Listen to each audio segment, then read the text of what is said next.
G'day, welcome back to another video. In this video I'll be taking you through the steps it took to get the Boomerang chassis the way it is. This is actually a Boomerang chassis that I'm going to turn into a Winger. The Tamiya Winger, the body set that was released only as a body set from the comic series, the CoroCoro comic series, if I'm right. So this is one that I built from mostly second-hand parts. I've got a box full of Super Sabre and Boomerang parts. I thought it was time I start putting a couple together.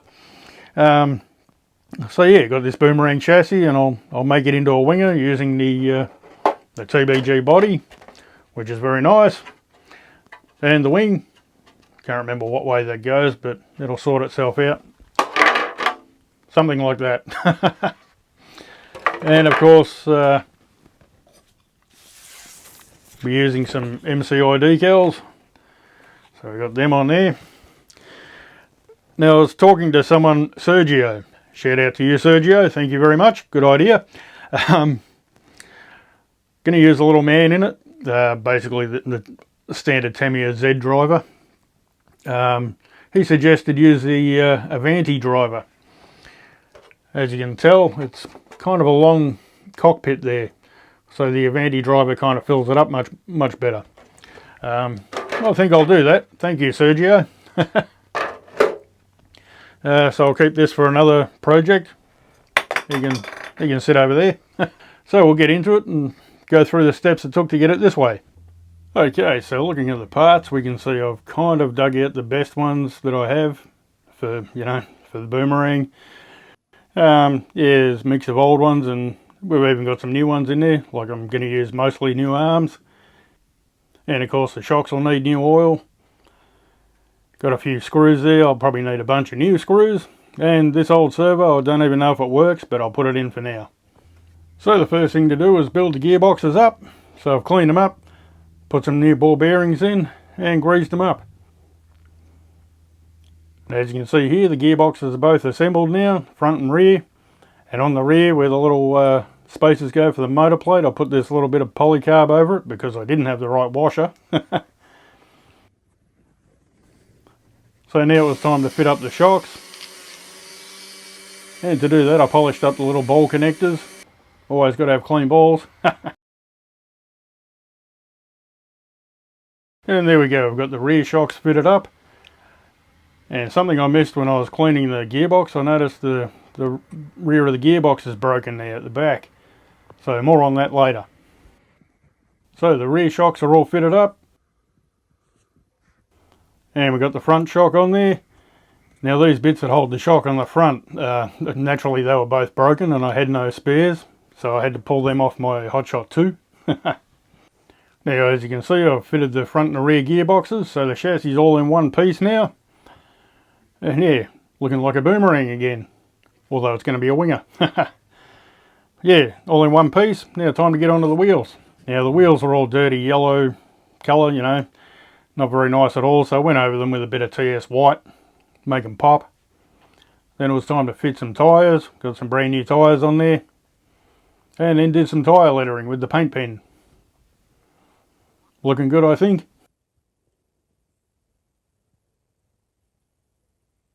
So as you can see here, I've clipped the battery door on, and there was a problem at the back with the where that broken piece of the gearbox is, so I've had to basically put a piece of threaded rod all the way through with a little bit of tube so I can fit these end pieces on where the door clips. So I'll probably get another gearbox later and, you know, fix that up.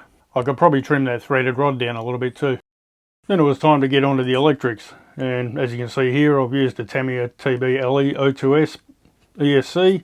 I don't have a receiver in it yet, so I've got the ESC and servo wires just sticking out for now. But over here on the motor wires, I made this little grommet to hold them down. It's basically an old servo grommet, and I just put a screw and a washer in it just to keep them neat, keep them out of the way. And I've soldered on a new switch for the ESC. So I've just got the motor wires tucked in the bottom there for now. I'll put the receiver down the bottom there later on when I get one. And this battery wire over here for the ESC, I've just cable tied it to the ESC signal wire because it's nice and low, and it'll keep the battery wire away from the prop shaft. Now you might notice I've got it sitting on the servo box down here. That's because I'm scared of breaking these things in the front, because I got those off my Hot Shot too, the shock mounts. Yeah, and you know, they're 30-40 years old, so try not to put any weight on it. I think I'll get some brand new ones and put them up there, and they can go back on the Hot Shot 2. But just going over this thing on the back that was broken, if you can see it, just right there, this part of the gearbox is broken off. So in the beginning I put a threaded rod right the way through and just had the nuts in there. A little piece of tube in the middle, it's just rubber tube, pretty stiff kind of rubber. It's actually the, when you buy motors now, the Tamiya motors that come in the kit, they've got a bit of tube on the end. I just ripped that off and yeah, cut it up to size. I forgot all about these little stoppers on the end where the door clips under. So I had to make another bit of rod and, you know, make it longer. So anyway, that'll be that until I get another gearbox, or half a gearbox. So as you can see, I think it came up pretty tidy looking. It's not perfect, it's got you know, a lot of marks on it and stuff, but that's alright. It'll basically just end up on a shelf, I think, with the Winger body on it, and that'll be it. Bit of a display piece. I figured when I get a receiver, I'll get it running. Whether I drive it, probably not, but I just want it so it is capable of driving. I just put it on the shelf, like most of my cars, you know, so you can take it off the shelf at any time and just run it. Well, that's it. So that's where we are until we do the body. So that's about it for this video too. So there will be one more video coming out on Christmas Day. A bit of a shout out, just to say thank you to everyone. So that'll be out Christmas Day. And then after Christmas is out of the way, I'll get onto this body and get onto the TD4 behind, the RC, the Revive RC body for the TD4, and get them smashed out before the end of the year. And then, yeah, see what happens next year. Got a lot to get through, so should be plenty of content. Alrighty, catch you next time.